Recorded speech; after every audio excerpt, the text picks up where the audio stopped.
Bienvenidos a todos, mi linda gente hispanohablante. Chris Wright, el secretario de Energía de Donald Trump, fue destrozado bajo contrainterrogatorio en una audiencia del Congreso. No se pueden perder este video por nada, porque los demócratas lo confrontaron con las propias palabras de Donald Trump diciendo que ama la inflación y lo dejaron sin respuestas claras sobre la guerra. También lo dejaron totalmente callado sobre el petróleo y las promesas que no se cumplen. Les voy a explicar todo esto de la forma más clara y sencilla para que entiendan qué pasó realmente en esta audiencia y por qué fue un desastre para la administración de Donald Trump. Miren, por favor. Do you love inflation? I love ending Iran's ability to have a nuclear weapon. I think that's existential. Thank you. For that our was future. not my question. Do you love inflation? Yes or no?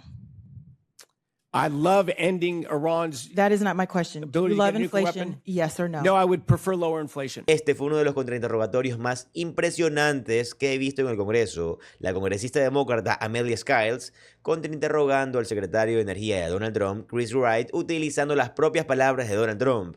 Ella le hacía al secretario Wright preguntas cortas y directas y lo confrontaba con las declaraciones que Donald Trump había hecho recientemente. Así que permítanme mostrarles el intercambio completo justo aquí, tal como lo dijo la congresista Amelia Skiles. Entonces, ama la inflación de la misma manera que Donald Trump la ama. Tiene algo que decir sobre la afirmación de Donald Trump de que les hemos quitado 100 millones de barriles de petróleo a los iraníes. ¿Está al tanto de esto? Así que está hablando casualmente sobre la guerra. Cree que es algo gracioso cuando el comandante en jefe como Donald Trump en este momento está hablando casualmente sobre la guerra. Todo esto es un chiste para usted. Quiero que vean aquí mismo este intercambio. Vean cada segundo y compartan esto con todas las personas que conozcan. Y ya que están ahí, hagan clic en suscribirse para que este canal de YouTube llegue a 100,000 suscriptores. Ya estamos muy cerca, amigos. Miren, por favor. Thank you to the witness for being here. I will say your expertise is energy, and I would hope that you would not invoke the words of Dr. Martin Luther King without adequate context, because quite frankly, that is not your expertise. But since you want to talk about people unqualified in meritocracies, let's talk about President Trump. Do you feel like your positions and policy statements are in line with President Trump? Yes, I hope so. Do you love inflation? I love ending Iran's ability to have a nuclear weapon. I think that's existential. Thank you. For that our was future. not my question. Do you love inflation? Yes or no? I love ending Iran's. That is not my question. Do you love inflation? Yes or no? No, I would prefer lower inflation. You would prefer low inflation. Do you know that your boss, essentially President Trump, just stated that he loved inflation? He's an entertaining, hyperbolic guy who's done tremendous leadership and on balance is driving inflation down. So it sounds like you were unaware that President Trump just mentioned that he loved inflation. And I certainly don't want to get you in trouble with your boss, but it sounds like you don't love inflation, but he does. But let me ask you this other question. Are you aware that the United States was taking millions of barrels of gasoline from Iran in the Strait of Hormuz? We are preventing the flow of Iranian oil through the Strait of Hormuz. That is not the question that I just asked you. Were you aware that the United States has been taking millions of gallons of oil from the Strait of Hormuz? Just not sure taking's the right word. We're preventing the flow of it. Well, thank you. Mr. Chair, if I may, can I play some audio from some comments that President Trump made in the Oval Office? Okay. The numbers were great. I don't think we've heard this. I love the inflation. You know why? Because as soon as this war is over, I can say it now. Something you didn't know. Do you know we've been taking out Let's suspend millions that, of barrels please. of oil? Nobody knows it. You know who doesn't know about it? Iran until right now. Mr. Secretary, it seems like you didn't know about this either. So why would the United States be taking out millions of barrels of oil from Iran?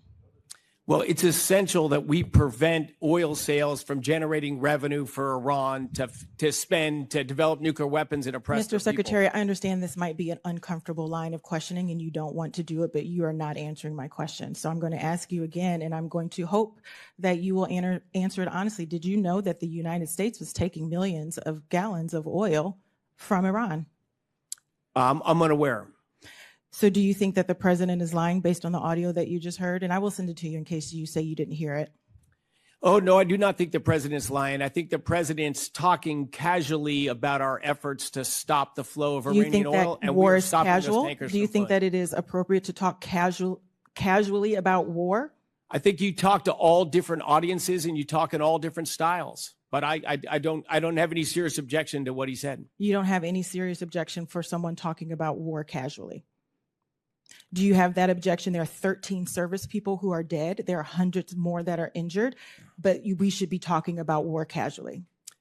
He treats this war deadly serious, and he has worked tirelessly on this war. Mr. Secretary, you just said that he he was speaking casually about this. He speaks 20 hours a day. He speaks 20 hours a day in different styles for different audiences. He is the president of the United States of America. He is the commander of chief who is responsible for 13 service members who have died and hundreds more who are injured. So you mean to say to me, testifying in front of this committee in the United States House of Representatives, that it is appropriate for the commander of chief to talk about war casually? He speaks candidly, openly, and honestly. I think all of America benefits from that. Well, I appreciate your attempt to protect your boss and to keep your job, but let me be very clear with you. It is not appropriate to talk about war casually. He is clearly keeping you in the dark about what he is doing in Iran. And now you are sitting here in this committee unaware that the president just made an announcement about millions of barrels that they have taken from Iran and stated in that very, very clearly, people don't know, but now we get to know it. But unfortunately, he sent you here and you didn't know it. What is your response to that? I'm very proud to serve with President Trump. He's been tremendous leadership in a time of great stress right now. I'm proud of what he's doing, proud to be part of the team.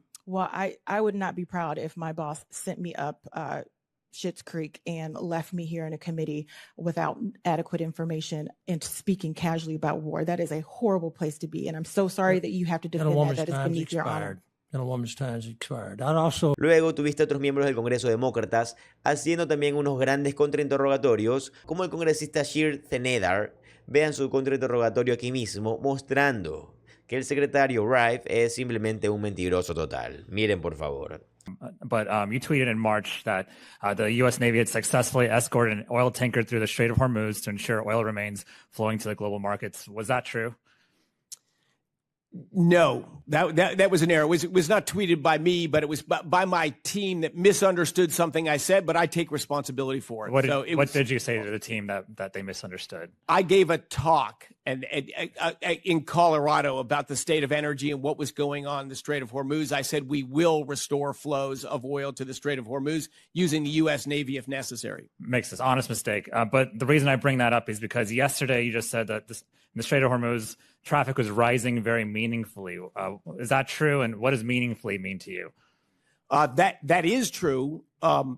We are not talking overly about it, but this is using the U.S. military to increase flows of oil out of the Strait of Hormuz, and things are going well. I'd like to talk a little bit more detail, though, at least more than the word meaningfully. Like, what would you consider meaningful? Like, are we talking about many ships? Are we talking about one ship? Because the IMF Port Watch seems to indicate that it hasn't actually increased meaningfully. That would be incorrect. That data would be incorrect. Okay, so you have data that shows that there's been a significant increase in the number of ships going through the Strait of Hormuz that would supply the rest of the world with oil. That's correct. And these are not Iranian ships. These are ships that would supply us and our allies with oil. But you can't go into detail about exactly how many or what meaningfully means. Is that correct? That's correct. Okay. Y luego escuchamos a la miembro demócrata del Congreso, la congresista Waters, contrainterrogando a Chris Wright y mostrando que Chris Wright no sabe ni lo más básico sobre la energía. Él es el secretario de Energía y ni siquiera sabe los datos más básicos sobre la energía solar o sobre la energía eólica. Solo escupe argumentos prefabricados por MAGA. Miren, por favor. So, the problem of hydrogen hubs in California is expensive electricity to go into them. The proposal was to use renewable electricity on the grid to create Which hydrogen. is the cheapest form of energy now, technically. Sunshine, daylight sunshine is the cheapest form of energy available to humans, a word that you like using a lot today. And that is an incontrovertible fact, Mr. Secretary. Is it a fact? It is true. It is not a fact. The truth is that the cheapest form on a per unit basis right now is daytime solar. Is that not true? It depends how you do No, the it math. doesn't depend. But It is true. It is You not. are the Secretary of Energy. utilization is That is too true. low for it. You can't What? deploy capital and only have 24% utilization. You factor are for solar. amazingly misleading the American public. The cheapest form of energy right now is daytime solar on a per unit basis. It all depends how you measure No, it. In any it does not in depend. any It is rational way true. to measure I'm it, gonna the move answer is on. no. Mr. Secretary, let's Answer is look at no. the structural reality of the current conflict in Iran. And I'm really disappointed with your answer because that is not true. And I depend on you for facts, and you are a factual person. You have to define the question. It's my time. It is the war in Y luego el secretario Wright continuó perdiendo los papeles y empezó a decir groserías. Incluso el presidente republicano de MAGA de este comité tuvo que decir cuidado con su lenguaje ahí, cuidado con el lenguaje. Aquí mismo dentro del comité estaba siendo contrainterrogado por el miembro del Congreso, el congresista Amo, y simplemente perdió el control. Véanlo por favor cómo se desquicia. Miren. Sued DOE over their partisan award terminations. And in the litigation, you said, quote, a primary reason for the selection of which DOE grant termination decisions were included in the October 2025 notice tranche was whether the grantee was located in a blue state. That is a direct quote. I ask unanimous consent to enter this document into the record. So ordered. The court rightfully found that you violated the Constitution. The only meaningful difference between the 7 projects that won in court and the hundreds of others you terminated is that those plaintiffs sued. So, Secretary Wright, my question is simple. When will you restore the funding for all the projects that were wrongfully terminated?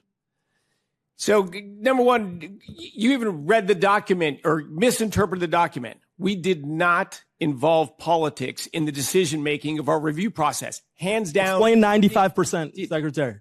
Did not. You also were creative. You talked about 2 different 95%. We did not involve politics in the decisions. What about the outcomes, the Mr. court Secretary? ruling you read was a choice of announcements of some of the awards. The choice of the announcements, not made by our department. No decisions were made on politics. I keep hearing that charge. So it's bullshit. We're going to say it a million times. Mr. Secretary, it's not true. I've got a point of parliamentary false. procedure. Are we permitting language like that from witnesses? Watch your language here, Mr. Secretary, but let's keep this. Will do, sir. Please. Mr. Secretary, here's the problem with your administration. You're willing to huff and puff when it comes to showing up in front of Congress when your audience of one is paying attention. But the fact of the matter is my constituents and the constituents of people across this Congress are struggling because of your decisions. And yet you want to use language like that, act out of hand, behave poorly, so you can prove that you have loyalty to the president. That's not how this works. Do your job. Do your job and work to lower costs for the American people. Instead, you want to pick at statistics instead of working for people in every single state, whether it's a blue state or a red state. So my question for you, as my time is rapidly expiring, when will you restore these grants? We work every day we've gone overboard for New England, for California, for blue states. That's not an answer. I'm reclaiming my time. Your assertions Mr. Secretary, are incorrect. I'm reclaiming my time. That's not an answer. Do you believe the federal grant decision should be based in any way on how a state's voters cast their ballots in a presidential election? They shouldn't, and they weren't. Mr. Secretary, this hearing started with Trump's promise to lower energy costs. Instead, you've bloviated. We've got to end this nonsense. I yield back. Luego vimos un contrainterrogatorio por parte del miembro del Congreso, el congresista Menéndez, y de nuevo Chris Wright simplemente proporcionando datos e información flagrantemente falsos. Miren, por favor. From last year when you testified before the House Committee on Appropriations saying the DOE Secretary lied to Congress, House Dems allege. I know that you've accused multiple members of this committee of being untruthful. So I want to make sure today that we're dealing in facts when we have this conversation. Do you remember in 2025 making a statement saying you hear all the time in the news that tornadoes are getting worse and hurricanes are worse and floods and droughts and storms, they're more frequent and larger in magnitude, but that is simply untrue. Did you say that, Mr. Secretary? I'm sure I did. Okay, and so it's your argument that hurricanes and floods in this country and across the globe are not getting worse. That's correct. That's what the data shows. But study after study has shown that human-caused ocean warming has intensified all 11 Atlantic hurricanes in 2024, Climate change made Hurricane Milton hit as a Category 3 instead of a Category 2. I'm from Houston, Texas, and I can walk you through where we've had 500-year storm after storm after storm in the past 7 years. As the Secretary of Energy, you're telling me today that you don't believe that hurricanes and floods are getting worse in this country. They just simply aren't. I published that data and stuff written by me. It's in the Intergovernmental Panel on Climate Change reports. Look at the U.S. hurricane data. We have 125 years of data, no increase in hurricanes, no increase in the average intensity of hurricanes. What you're talking about is these attribution studies, which are just non-scientific. These are things that could happen. Yes, I want to extend a personal invite to you to come down to Houston, Texas, and to tell the families of the folks who are victims of Hurricane Harvey and the other major storms where flooding hit Houston in a way that it never hit it before, that these floods and hurricanes are not getting worse. Y permítame mostrarles solo una versión un poco más larga de otro intercambio entre el miembro del Congreso y el congresista amo y el secretario de Energía Chris Wright. Miren, por favor. I will rapidly drive down prices and we will make America affordable again.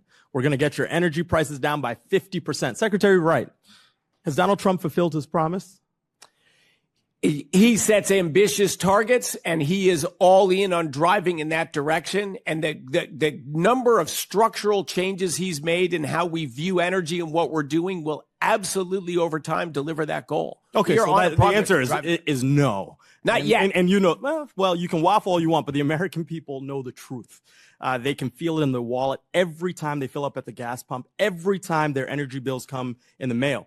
Look, Rhode Islanders, the people I work for, have spent an additional $288 on heating oil and an extra $350 at the gas pump since Trump launched his war of choice with Iran. And I know this might sound strange to someone who has made tens of millions of dollars in oil and gas, but my constituents cannot afford $638 of a Trump surcharge to heat their homes and to drive their cars. Bueno, ahí lo tienen, amigos. Les dije que fue un contrainterrogatorio muy impresionante justo ahí. Esto que vieron ahí fue algo realmente impresionante. Creo que otros miembros del Congreso, senadores, realmente deberían de estar viendo a la congresista Scalise contrainterrogar allí y aprender de ello. Preguntas cortas, recuperar tu turno de palabra, obtener respuestas, intentar que sea un sí o un no, no dejar que el testimonio se vaya por las ramas. Fue realmente manejado a la perfección y de nuevo eso debería señalarse porque fue perfecto. Pero bueno, amigos, acabamos de llegar al final del video. Espero de todo corazón que les haya gustado. Disculpen tal vez un poco largo el video, pero considero que fue 100% necesario. Espero de todo corazón que si este video les gustó, me lo dejen saber en los comentarios. Y ya que están ahí, no olviden dejar su like. Recuerden que si les gusta el contenido de política estadounidense y saber con exactitud qué está pasando de verdad en el país, les va a encantar suscribirse al canal, ya que subo videos como estos todos los días. Mi nombre es José Alvarado, soy economista y estoy comprometido a informarlos diariamente. Nos vemos en el siguiente video. Adiós.